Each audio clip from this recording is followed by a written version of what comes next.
Ah oui, d'habitude, donc c'est vrai que c'est vous qui interviewez là. Alors normalement c'est moi qui pose les questions. Mais bon là on va faire l'arroseur arrosé avec beaucoup de plaisir. Donc oui, donc là votre dernier roman c'est L'Ogresse met le feu. Donc en fait quand on voit la première de couverture, le titre, donc c'est vrai que bon ça parle beaucoup de feu, mais qu'est-ce que vous pouvez... Je veux dire, il y a une histoire aussi d'usine incendiée, donc je pense que là, c'est en rapport aussi avec le feu. Donc, qu'est-ce que vous pouvez nous donner comme précision concernant ce roman pourquoi l'Ogresse Donc c'est un polar. C'est un polar. Et donc ça commence par une usine qui brûle. Dans la vraie vie, ça se passe à côté de Besançon. C'était dans les années 2000. On savait pas trop bien ce qui s'était passé dans cette usine qui avait brûlé. Et on a découvert une empreinte, comme dans les dessins animés, une empreinte de quelqu'un qui avait explosé pendant l'incendie et qui s'était littéralement imprimé dans un mur de l'usine.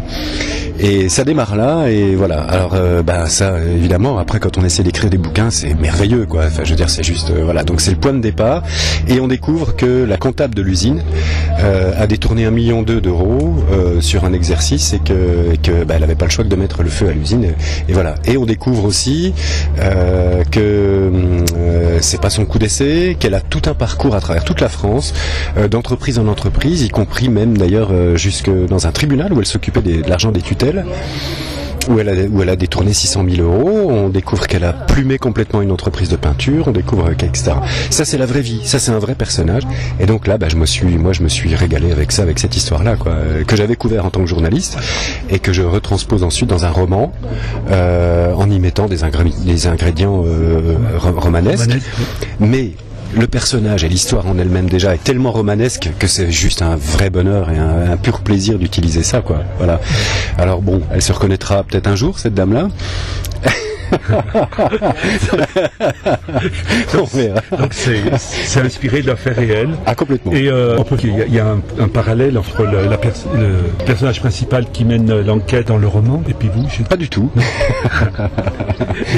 Non, je décline toute responsabilité et toute ressemblance entre le journaliste que je suis et le journaliste qui est dans ce roman-là, mais ce serait purement fortuite, évidemment, bien sûr.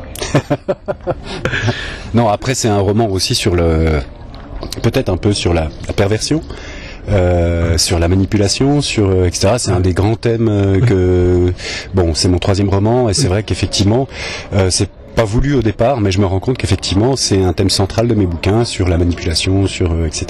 Voilà. Et là, en l'occurrence, le mécanisme de l'escroquerie. Qu'est-ce qui pousse quelqu'un à escroquer j'ai essayé de le pousser le plus loin possible à travers ce personnage-là, qui est encore une fois un exemplaire magnifique de ce que pourrait être la perversion narcissique, par exemple, ou la manipulation séductrice. Voilà. D'accord. Voilà. D'autres projets à l'avenir? Plein. Il y a plein de projets. Bah oui, j'ai beaucoup de matière déjà de côté là, et j'ai 4 ou 5 manuscrits en réserve. Un qui s'amuse autour de l'absinthe. Et puis là, un autour d'un tableau. Alors j'ai bon espoir que ça sorte, parce que là je l'ai finalisé, celui-là. Voilà, un tableau un peu légendaire, un peu mystique. Voilà, bon, une espèce de petit Da Vinci Code, mais très modeste, bien sûr. Voilà, mais je m'amuse énormément en écrivant. C'est une grande joie.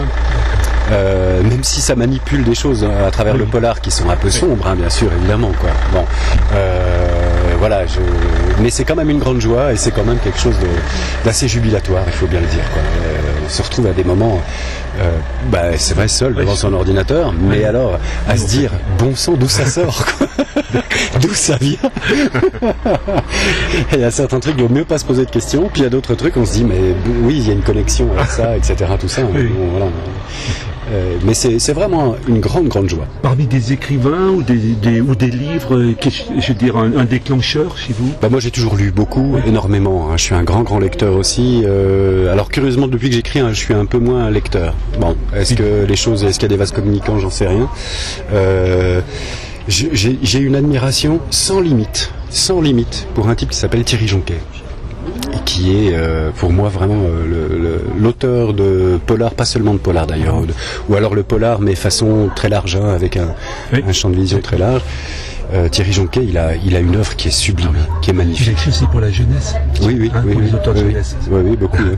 Il a beaucoup de livres jeunesse. Et puis il a des polars qui, encore une fois, n'en sont pas, hein, parce qu'on le retrouve chez Folio, on le trouve, etc. Après, pas dans les séries de polars, mais qui sont sublimissimes, quoi, avec des livres qui vous renversent à la fin. Ces livres qu'on a envie de jeter à la fin, voilà. Hein, les livres qui sont écornés dans les bibliothèques, c'est ceux qui ont vécu que nous. Voilà. Alors Jonquet, c'est ça. Dans ma bibliothèque, ils sont tous un peu écornés, parce que à la fin de chaque Jonquet, je me dis, c'est pas possible. Voilà. Et puis il y a Fred Vargas, Fred Vargas. Évidemment Fred Vargas. Il y a Jean-Claude Izzo, c'est aussi un type que j'ai absolument vénéré. Je vénère ce type. Je l'ai rencontré, ça s'est très très mal passé. Il s'est vraiment comporté comme un sale con, mais en attendant, ses bouquins sont sublimes, sont vraiment sublimes. Il a une trilogie Total Chaos, etc., qui est vraiment magique. Voilà. Je pense que c'est tous ces gens-là qui m'ont amené à essayer un jour moi aussi d'écrire.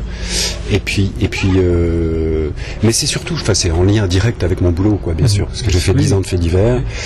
Puis je crois avoir accumulé une espèce de matière, on va dire peut-être une matière vraisemblable pour écrire.